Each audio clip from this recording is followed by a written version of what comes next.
একদিন মধ্যরাতে ভূতের গলি ধরে আসবে, কাছে অনেক টাকা পয়সা থাকে। শুনেছি ওই পথে ডাকাত পড়ে।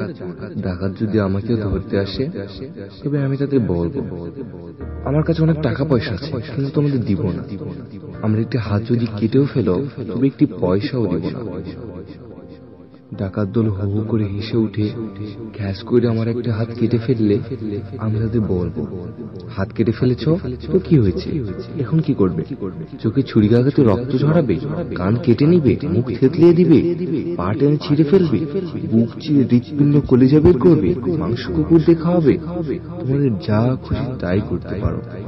ডাকাত সর্দারের হুকুমের সাঙ্গ পাঙ্গরা আমাকে জাপটে ধরবে, পকেট থেকে টাকা পয়সা বের করার চেষ্টা করবে। আমি ছোট ছোট করো প্রাণ নিজেকে বাঁচানোর তীব্র চেষ্টায় মেতে বলি। সিনেমার নায়কের মতো পা তুলে লাথি মারবো ডাকাত সর্দারের মুখে। অবশিষ্ট হাত দিয়ে বাকিদের ঘুষি মেরে না ফাটিয়ে দিব। ডাকাত দল ছুরিয়াতে আমাকে ঘিরে ফেলবে। সবাই একসাথে আঘাত করতে আসলে এবার আমি তাদের বাধা দিব না। চারিদিকে ছুরির আঘাতে আমার পেট ফুটো ফুটো হয়ে যাবে, গল গল করে রক্ত ঝরবে। কেউ মাথায় লাঠি দিয়ে বাড়ি মারলে আমি ও মা গো বলে আমার জীবনের শেষ চিৎকার করব। ক্ষত বিক্ষত দেহ মাটিতে লুটিয়ে পড়লে ওরা আমার সর্বস্ব নিয়ে পালাবে।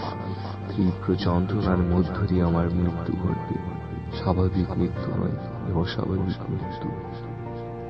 শুনেছি অস্বাভাবিক মৃত্যুতে মানুষ ভূত হয়, মৃত্যুর পরে আমিও ভূত হব।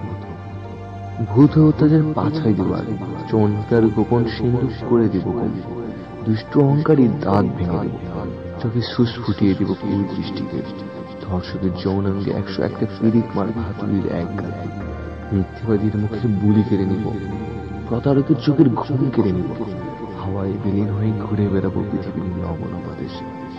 একে একে সব পাপি নির্মূল হলে আমি প্রাণ খুলে হাসবো কিছুক্ষণ,